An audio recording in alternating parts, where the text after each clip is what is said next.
Welcome to the deep dive. Today we're embarking on an incredible journey to Delhi, India's vibrant, bustling capital. For many travelers, it's really the gateway to this ancient land, a place where history just breathes alongside modern life. Our mission for you today is clear. We're diving deep into the sources you've shared to equip you, our listener, with the most crucial insights, the things you need to make your visit not just smooth, but truly unforgettable. That's right. Delhi truly has this incredible magnetism, a city just overflowing with spectacular landmarks and, well, unparalleled cultural richness. But as with any major global city, being well informed isn't just a good idea for visitors, it's frankly absolutely paramount. We've meticulously gone through all the material you provided, trying to cut through the noise to extract those vital nuggets of knowledge so you feel confident, really, and fully prepared for your adventure. Okay, let's unpack this then. When you think about visiting a new place, especially one with a maybe different cultural context, safety and well-being are often top of mind. The perception versus the reality of safety in Delhi. Well, it's a topic that comes up a lot for travelers, and our sources offer a truly nuanced look at it. Indeed. And it's good to start with the broader official perspective. The U.S. government's travel.gov advisory, which was last updated June 16, 2025, places India at level 2, exercise increased caution. Now, this is primarily due to concerns around crime and terrorism. What our sources highlight is that violent crimes, and this includes sexual assault, unfortunately, can occur at tourist sites. Mm. And while rare, and often with little warning, terrorist attacks have targeted places like tourist spots, transport hubs, markets, places you might visit. Okay. It's also worth noting, just for your awareness, that the U.S. government mentions limited ability to provide emergency services in certain more rural areas, and they specifically advise against travel to certain do not travel zones, like the Union Territory of Jammu and Kashmir. Except for Ladakh, I think you mentioned. Exactly, with the exception of eastern Ladakh and its capital, Leh, and also the India-Pakistan border, due to potential armed conflict. They also mention avoiding parts of central and east India because of Maoist extremist groups and suggest reconsidering travel to the northeastern states. It's important to remember these are advisories from governments, right? Not endorsements, purely for your information as you plan. So those are the official warnings painting a pretty broad picture. But how do those translate to actual crime statistics on the ground? In Delhi itself, for someone who's just navigating the city day to day. Yeah, that's where the local crime data from the Times of India, this is from September 2024, adds some crucial detail for visitors. What's fascinating is the nuance here. While the overall crime detection rate in Delhi is slightly down, about 39.8% in 2024, Mm. detection rates for very serious crimes like murders and rapes are actually quite high. We're talking over 90% for murders and 95% for rapes. This suggests that while serious violent crime is definitely a concern, there's a strong likelihood of it being solved. That's a powerful distinction. Right. So you're saying that while the risk of serious violent crime is there, the likelihood of resolution is high. Yeah. Which kind of changes how you might perceive that threat. Exactly. It provides context. However, property crimes, they tell a very different story. Burglaries have increased significantly, up 25.2% compared to 2023. And get this, a staggering 60% compared to 2022. Wow. And the detection rates for these are alarmingly low, just 32.78% for burglaries and only 26% for house thefts.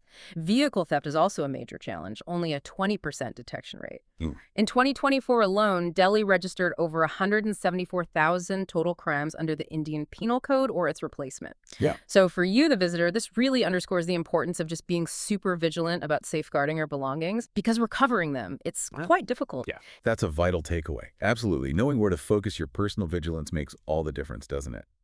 But daily life in Delhi isn't just about navigating safety challenges. It's also about the fundamental elements that affect your well-being, things like the water you drink and the air you breathe. What do our sources say about those? Excellent point. Because those are daily realities, water quality in Delhi faces, well, persistent challenges. Despite efforts by the Delhi Jal Board, the DJB, an August 2024 DJB report showed about 3% of water samples were deemed unsatisfactory.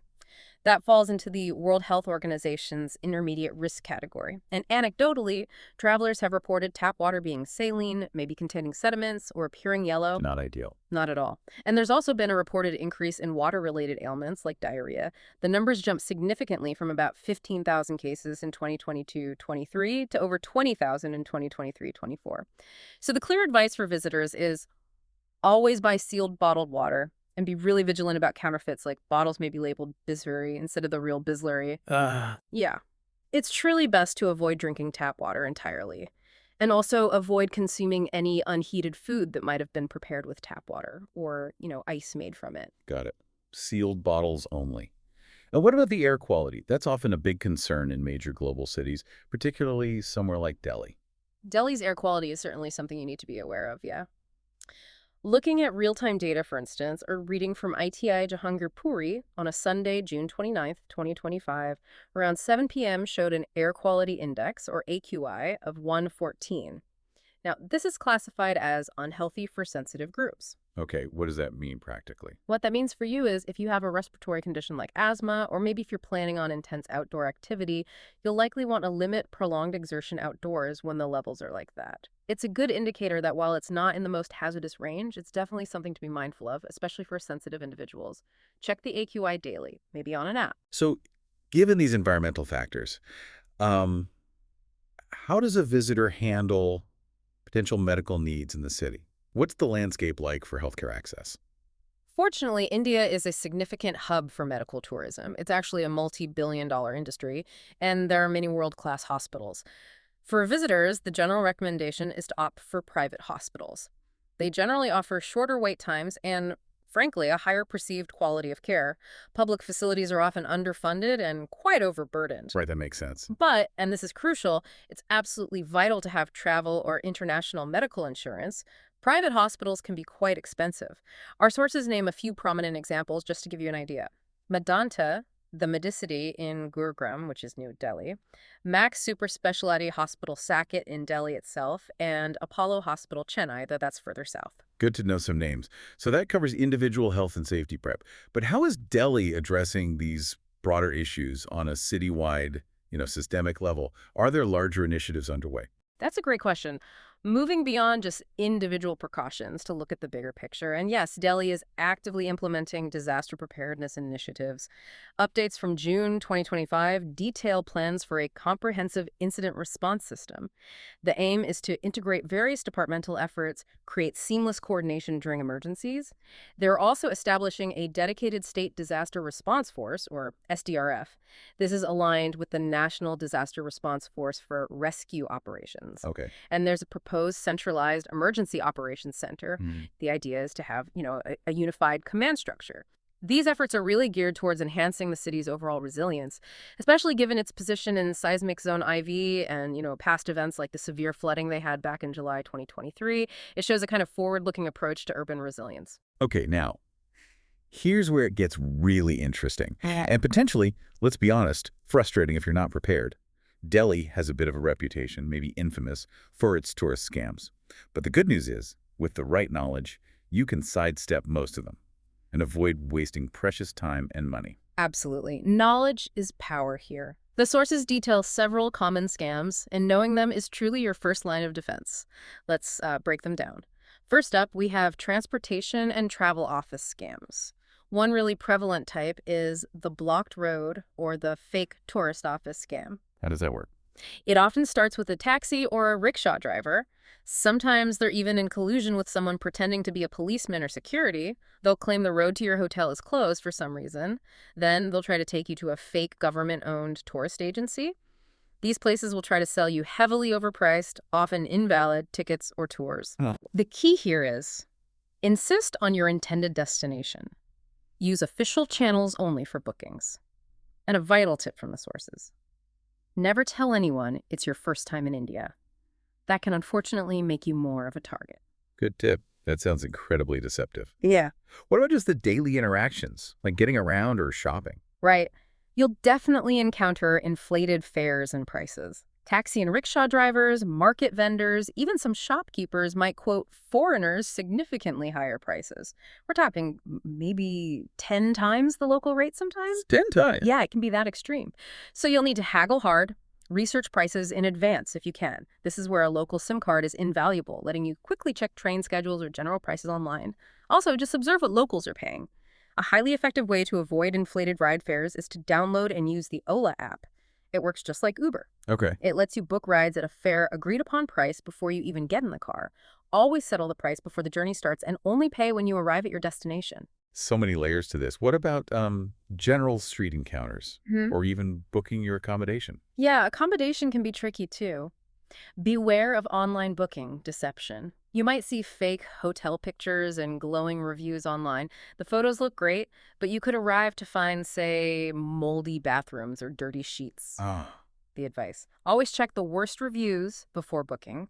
Be wary of places with very few reviews. Our sources suggest maybe spending just a bit more for a decent hotel in Delhi if your budget allows. It can save a lot of hassle. hmm. Then there are these peculiar street level scams, like the ear cleaning scam. Think. Yeah, street cleaners might approach you, try to insert metal objects in your ear, produce some fake earwax they had hidden, and then demand an exorbitant sum for their service. Just walk away firmly. Another one mentioned is paying to have your picture taken at landmarks like Qutub Minar. Sometimes security guards might offer to take your photo and then demand a ridiculous amount of money. The simple solution: just ask another tourist to take your picture instead. Also, be wary of a wrong price on the bill in restaurants. Always, always double check your receipt before paying. Good habit anywhere, really.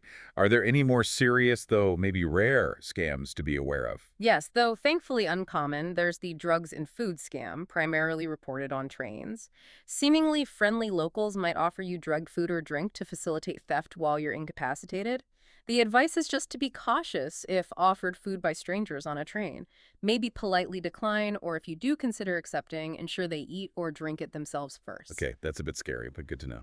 Also, watch out for counterfeit goods. We mentioned water, like Bisperry instead of Bisleri. Always check the label, make sure the bottle cap is properly sealed.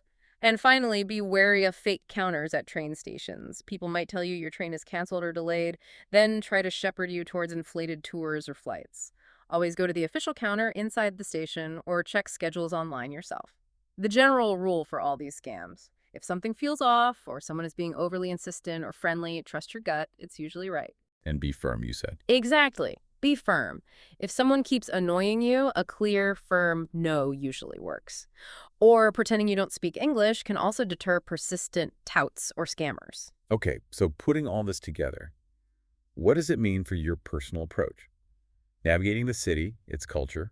It sounds like mostly common sense, maybe with a few key Delhi-specific modifications needed to really enhance your experience rather than just survive. Precisely. It's about smart navigation. Yeah. Let's talk about getting around first.